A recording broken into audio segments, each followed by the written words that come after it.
Hey everyone, welcome to a brand new episode of Power Moves Young Leaders Network Edition. On this episode, I chat with Scott Woolsey of the Knowles Woolsey Team with RE/MAX Hallmark Chay Realty in Barrie, Ontario. And this was a great conversation, and we dove into a number of different things, including how to create a really great listing video. Scott's goal and his team's goal is to create listing videos that buyers actually want to watch, and he talks about what goes in to making that possible. We also talked about a strategy he's done with interviewing local businesses through a happy hour series. And what's great of how this team has approached creating this video content is that these videos are actually interesting to watch. They're not awkward interviews. You can tell that the business owners they're interviewing are very comfortable, and they go beyond that to create additional content. So they have somebody doing social media on the team who comes in and gets some of that behind the scenes content, which can be shared out to other platforms like Instagram and TikTok. Tons of great nuggets of advice. I know you're going to love this episode. From RE/MAX, this is Power Moves YLN Edition, where we go in depth with some of the best young RE/MAX agents and brokers to unpack what it takes to be a top producing real estate agent and the moves that took their careers to new heights. My name is Wade Paterson. I'm a director with RE/MAX Canada, and I'm your host for this audio experience. And on this episode, I'm joined by Scott Woolsey with the Knowles Woolsey Team of RE/MAX Hallmark Chay Realty in Barrie, Ontario. Scott is a fourth-generation realtor who is a recipient of a number of RE/MAX awards, including the Lifetime Achievement Career Award. With a focus on honesty, integrity, and tenacity, Scott's main objective is to ensure each individual he represents feels as though he is working for them alone. Scott, welcome to Power Moves YLN Edition. Wade, thanks for having me, man. I mean, a couple of things just off the intro. That was a mouthful between the Knowles Woolsey Team and RE/MAX Hallmark Chay. It's a lot to get through. So you can record my voicemails from now on. That was well done. Thanks so much. I'm excited about this conversation. And let's start with something I mentioned in the bio there. The fact you're a fourth generation realtor. Did you have a sliver of a chance of doing anything outside of real estate, or was this your destiny from day one? It was pretty close to destiny from day one. I mean, yeah, I think there's a lot of folks that were in my shoes, whether it's second, third, fourth generation realtors, where a lot of the parents weren't super thrilled with them kind of pursuing that. I think obviously the business as a whole has changed drastically from how it was being run 20, 30 years ago, even 15 years ago when I started. So I think that, there definitely was always that, you maybe want to look at something else. But for me, it was always sales. It's what I did from 15 years old. From the moment I was able to work anywhere, that was the path I went down. So it just kind of was a natural progression until I was old enough to jump into the business with anyone that would take me seriously at that age anyway. So you're the fourth guest of Power Moves Young Leaders Network Edition, and three of the first four guests, as you mentioned, come from generational families in the business. And we've talked about this on previous episodes, but sometimes there's this perception that, it's a cakewalk. You've got family in the business, they're handing you all this business. What's your experience with that? I mean, is that true, or did you have to kind of earn your own stripes in this industry? Yeah, I think it's a bit of yes and no on that, right? And everybody's experience is different. But again, I think there's been such a shift in the industry on running our businesses like a business. And again, that was never really as much the strategy as we look back, 20 years, 30 years, 40 years ago. So although the name was known, in my particular case, my mom and my uncle, who I joined with 15 years ago, their focus was on a lot of new condo development. So they had a number of waterfront projects that they had worked with start to finish there. So because of that, I mean, that's all consuming for a number of years at each project. So the resale business really kind of fell by the wayside. So although there was the depth and history there wasn't like there was a mapped out business plan to hit the ground running there. So definitely some pros and cons. And at the end of the day, there's a lot of benefits, just like joining any team. I think your benefit is being involved in more transactions and hearing more conversations. And that's really where we get our expertise and learn the ins and outs of the business. So there was definitely pros there, but the way our business looks today and we've shaped it is very different from where we started when I joined 15 years ago. So, it definitely has some advantages, but nothing's handed to you. That's for sure. So if you had to boil it down, what's the best thing of working with family and what's the biggest challenge when it comes to working with family? I mean, yeah, there's definitely no shortage of both. I mean, for us, my family has a lot of fun together, whether it's at work or whether it's at home. And, we've grown and we'll touch on that. But, we've got 9 realtors to this day, 7 of which are all family member. The other 2 are as close to family as you can get. So, it's not just 2 or 3 of us working together. It's a big crew. And when we're not working together at the office, you're going to find us at, one of the other family members' house for dinner, or we're getting together with the kids. So it's really, really a tight knit bond. So for us, it was just a natural fit. We have a lot of fun, as we try and portray out there through our marketing strategies together as we work together. And then that transpires right through to the home life as well. So that's definitely the big advantage.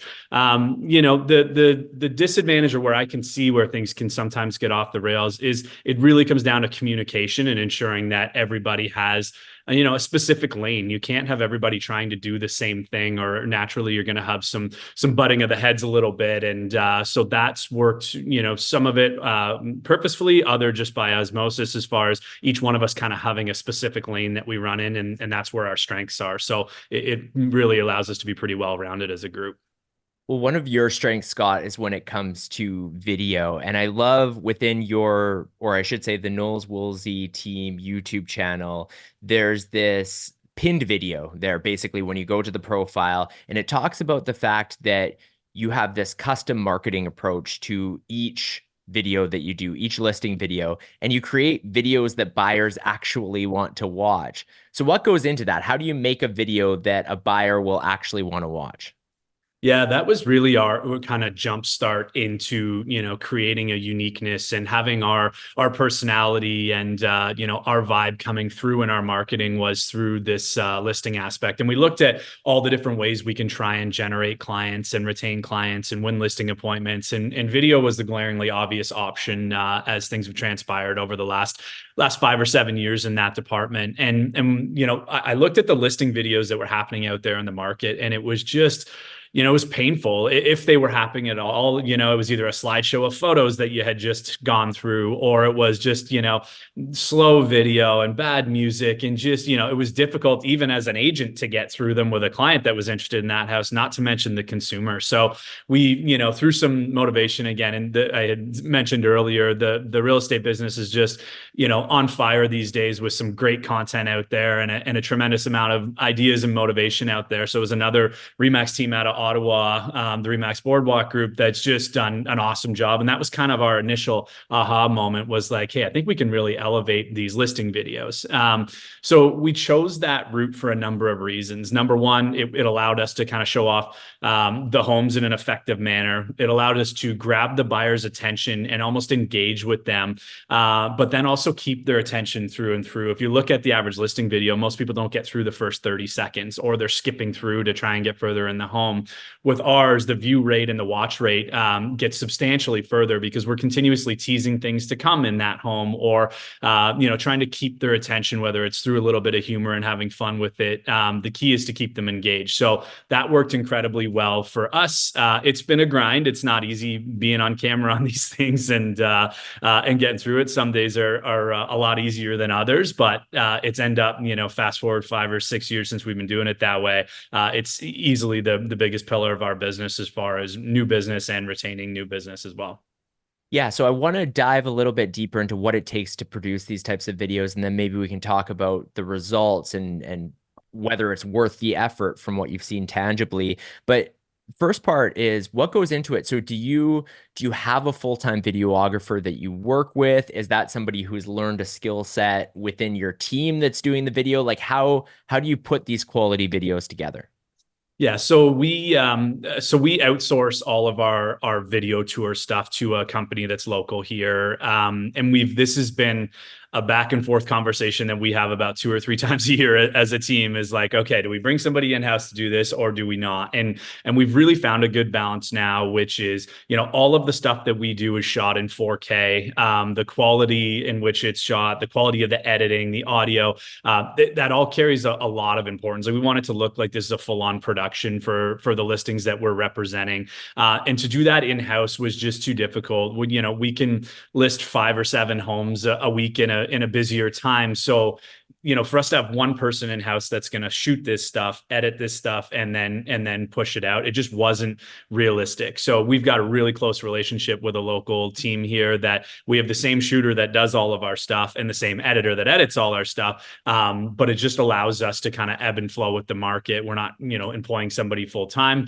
So we outsource it to them, but we get our material back within, 48 hours. So it works really well for us. But what we did do, knowing there's a lot of opportunity in-house on that, is we've got somebody in-house that looks after all of our marketing and social media. So she's at each one of those shoots. So she'll shoot behind the scenes stuff and some blooper stuff and all that. That's a little bit more kind of real and raw, because it became pretty apparent to us that the high produced stuff has some value, but the kind of more real time, shot on an iPhone type thing has a lot of benefit to it as well. And we had some really good engagement on kind of the behind the scenes aspect of it. So we do it a little bit from both angles.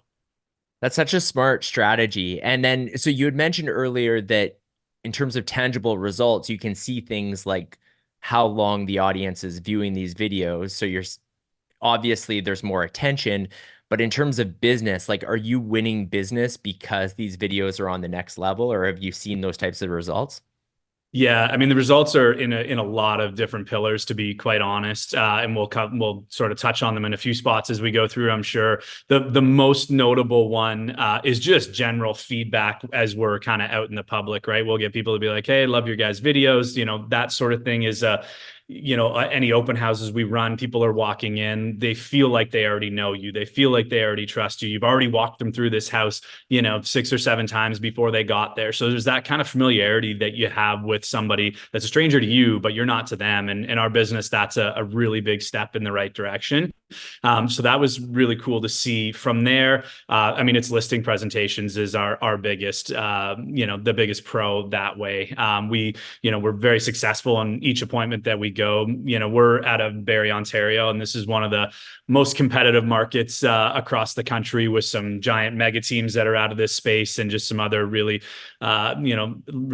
big teams and or agents that are operating at a high level. So for us, we knew we had to do something to set ourselves apart and deliver additional value. So when we walk through our strategy with our clients as to, we're not doing these videos just because we want to be in them and go that route. There's a lot of method to our madness. And when we break down that method to each one of these sellers, it's almost a no-brainer for them at that point, because there's just nobody else really putting the effort and the emphasis that we are on them. So the listing presentation is really the big switch we saw, where we just don't lose that many when this is all laid out properly for them.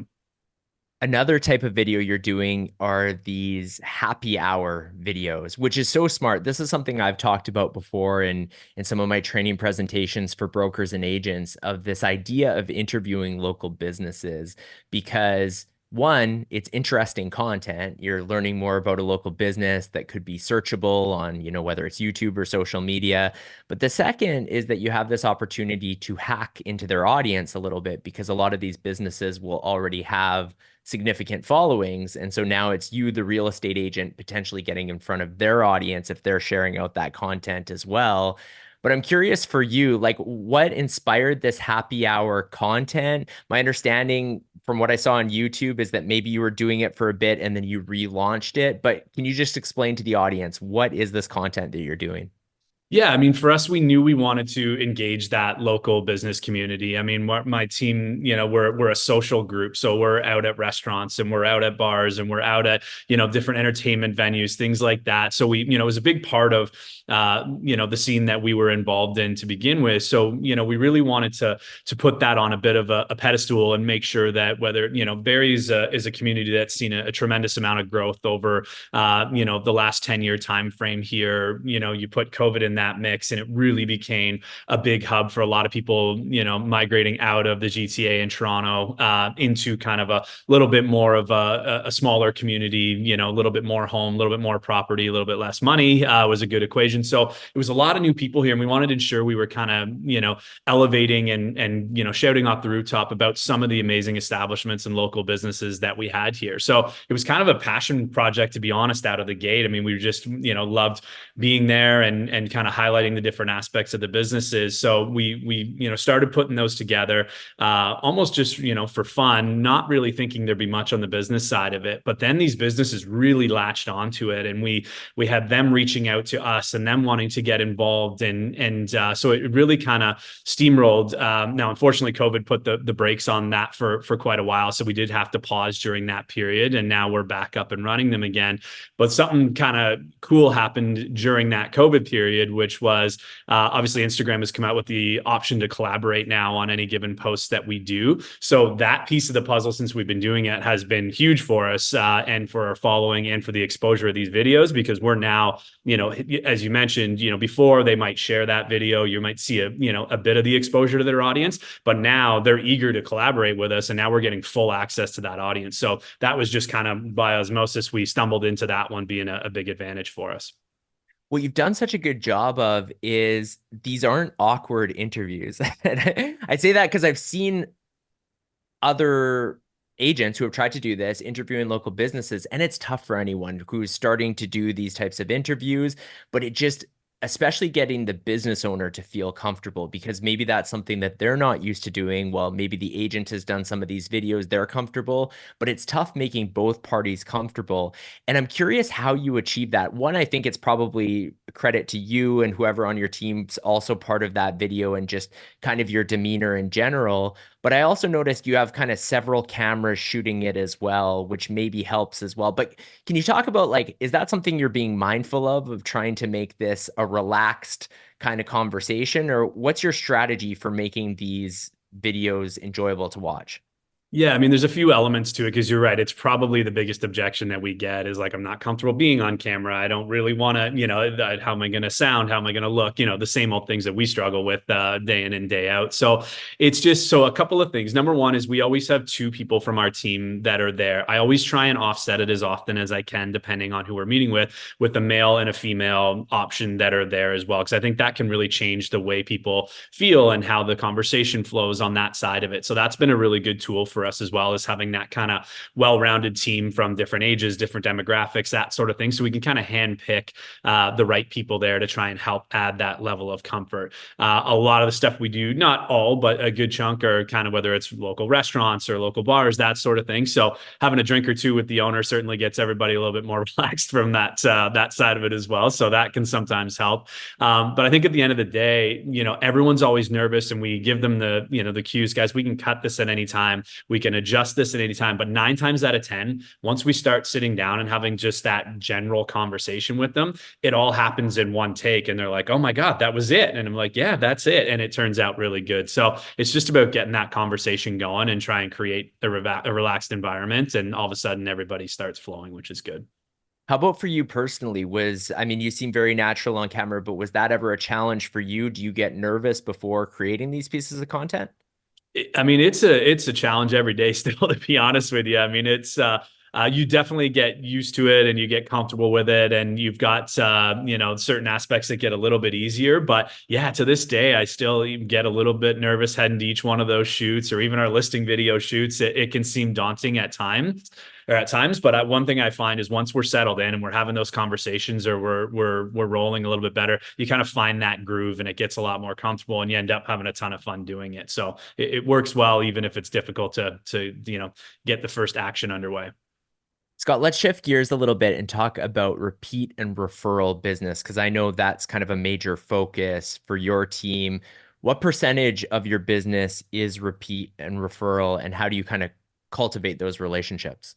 Yeah, it's really not our sole focus, but a big chunk of where we put our time, effort, and our budget towards. So I would say between 83 to 85% of our business is repeat and referral. So it's been a huge shift that we've done, which was seeing the importance of that database and ensuring that that's tight and that we're constantly adding to it and touching base with these people. But we've now created an entire system around working with people that already know, like, and trust us. We quickly saw that this was an avenue where there's some difficult clients out there, and they're not all the best to work with, especially when you don't know them and there's no relationship there. It can be a grind. And so when we saw how kind of clean and flawless and kind of how much fun you can have through this process when you're working with people you like, it was obvious just that that's where we wanted to focus. And the best place to find like-minded people are friends, family, colleagues of those people you've worked with in the past. So once we kind of had that aha moment, we said, okay, we need to get a little more scientific on this and try and ensure that anytime any of those folks that are in our database are having a conversation regarding real estate or hear other people having a conversation about real estate, that they really want to get involved and throw our name in a hat. And it's worked out really well for us. Can you break down a little deeper, like what that system consists of? Is it regular communication? Is it client appreciation events? Like what is involved in that? Yeah, it's a combination of all of it. So we end each year. So kind of November is our planning time as we look forward to putting our business plan together for the following year. And we rework what we call our lifetime referral system. And this is basically mapping out our year at a glance. So we want to see every single touch point that's going to hit our database at a year. We plan that out the year before. So nothing happens by accident or just by happenstance. This is all stuff that we've thought out each month. Okay, what is our client experience going to look like? So we start with kind of more traditional methods where we're going to have newsletters that are going to go out to clients 10 times a year. Then we look at, e-blasts that are going to go out to clients twice a month with different avenues that again, when we do our happy hour episodes, those get sent out to our client database. When we're showcasing local businesses, that stuff gets sent out. And then of course, some listing inventory stuff and local community stuff as well. So we've got the newsletter and the e-blast side of it looked after. From there, we do a mixture. Client events have worked really, really well for us. Again, we love getting face-to-face with our clients, having some fun with them. So we've done a lot of different events over the years. That's been a huge success for us. Everything from bowling events to movie events where we'll take over a full movie theater, pumpkin patch, breakfast with Santa. The one staple event we do every year is just kind of our prelude to the Christmas party or Christmas season party. So obviously Christmas gets a little bit crazier. The holiday parties kick off kind of end of November. So we kind of do it a week or two before that, where we bring in all of our clientele and we just have a big party. We've got live music, we've got great food, drinks, and a great atmosphere. And it's something that people ask us about year over year. Where's it going to be this year? What are you guys doing this year? So that's been an event that we've had a lot of fun doing, and we put a lot of effort in each year. So the client parties are huge, and then we'll just do drop by, pop by things as well. So we pop up by on Canada Day, s'mores kits, maybe a couple of things for the adults as well. Just kind of little reminders that we're always there, always thinking about them. And it's pretty neat to see the result there. It's people talk about it nonstop. So it really works well for us. You mentioned there that your goal setting process, it sounds like that takes place in November, gearing up for the coming year. I'm curious, as the year is happening, so you've got all the planning of communications, you mentioned nothing's by accident, but in terms of some of the goals that you've set for the team and probably for yourself as well, throughout the year, how are you keeping yourself accountable? Do you also have little checkpoints along the way where the team's meeting and making sure you're on track? Yeah, definitely. I mean, part of that planning is, okay, we know our events are going to be here, here, and here. But more than when those events are, it says, okay, at this point, we have to know the venue that we're hosting it. We have to have have sourced the items that are going in that drop-off kit or whatever the scenario is. So we have checkpoints along the way to say, okay, if we haven't hit this at this point, we're now behind the 8 ball on that. We have to get going. But we have a team coordinator, listing coordinator, and behind us that runs a lot of the management for the team as well. And this is, she lives for this stuff. So everything is well planned out ahead of time, well booked out ahead of time. That kind of keeps the sales team on track with what they're doing. And then we look at everything a month at a glance. So we all know, within 30 days, what events, what drop-offs, which touch points are happening, so we can make sure we're organized and going with it. So it's just, we start big at a year at a glance, and then we break it down month over month just to make sure we're not falling behind on anything, because we all get busy and it's easy to want to pass on things from time to time if you're not organized. 100%. Scott, this has been an awesome conversation. Really enjoyed diving into especially the video side of things, because you're doing it in such a unique way. And I think there's a ton of tangible tips. Before we wrap this episode, we like to end every episode of Power Moves YLN Edition with the question of, what is your power move when it comes to real estate? I think the power move, I was thinking about this one. There's a lot of different routes that you can go, but for me, it's always comes down to delivering the unexpected for our clients. So again, just like we talked about, whether it's the social media side, the video side, the local business side, you can do things the way everything has always been done, or you can look to do something a little differently and kind of impress people or deliver the unexpected. So we take that approach with every client relationship that we have, the way we market, the way we are on social media. All of that, usually will be outside of the norms of what you're seeing, because we just find that's how we create, memorable relationships or memorable experiences, is by delivering that unexpected, and we really try and bring that through at every aspect of our business. So that'd be my power move. I love that. Such a good tip to end on. Scott, thank you so much for joining me on this episode of Power Moves YLN Edition. Thanks so much for having me. Really appreciate it.